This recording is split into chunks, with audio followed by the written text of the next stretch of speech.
Russian mafia को दुनिया में सबसे खतरनाक माना जाता है। इसका हर मेंबर मरने मारने के लिए हमेशा तैयार रहता है।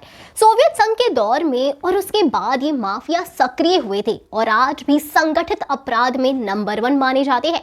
इसके कई बॉस अमेरिकी एजेंसी FBI की लिस्ट में मोस्ट वांटेड रह चुके हैं। कई को तो आज तक FBI ढूंढ नहीं पाई। ऐसा ही एक रशियन माफिया है जिसका नाम है सेमियन मोगिलेविच। पैदा यूक्रेन में हुआ और क्राइम की दुनिया में रूस को अपना घर बना लिया। माफिया के इस बॉस को दुनिया का मोस्ट वांटेड क्रिमिनल कहा जाता है। रूस के अधिकांश माफिया सिंडिकेट्स वर्ल्ड में सेमियन को बॉस ऑफ बॉसेस के रूप में जाना जाता है। काली दुनिया के बेताज बादशाह को 2008 में रशिया में कार चोरी के आरोप में गिरफ्तार कर लिया गया था। 2009 में से FBI ने टॉप 10 मोस्ट वांटेड की लिस्ट में डाल दिया।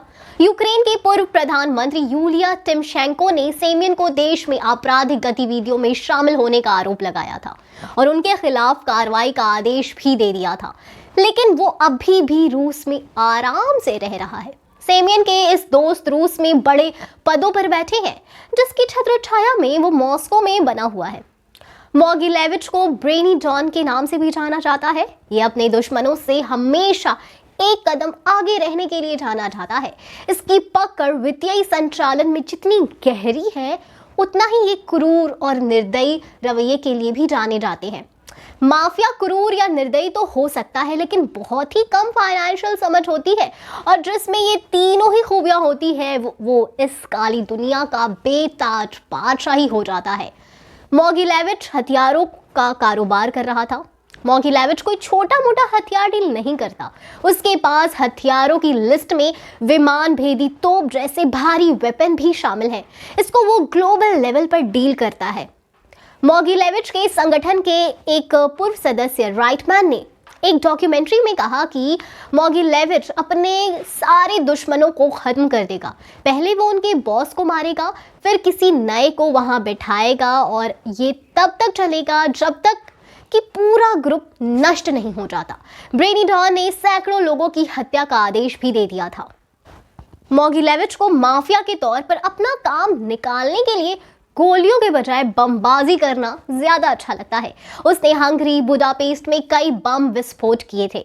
यहीं से उसने अपना शुरू में साम्राज्य चलाया था। इस धंधे से उसने काफी पैसा भी कमाया। इसे कमाना कम, लूटना ज्यादा कहना सही होगा।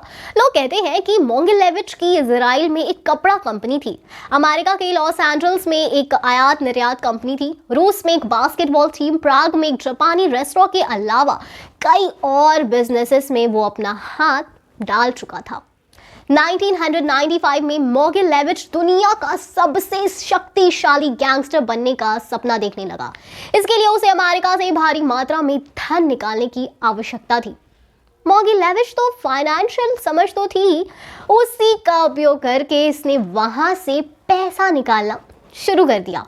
इस दौर का सबसे चर्चित घोटाला YBM मैग्नेक्स।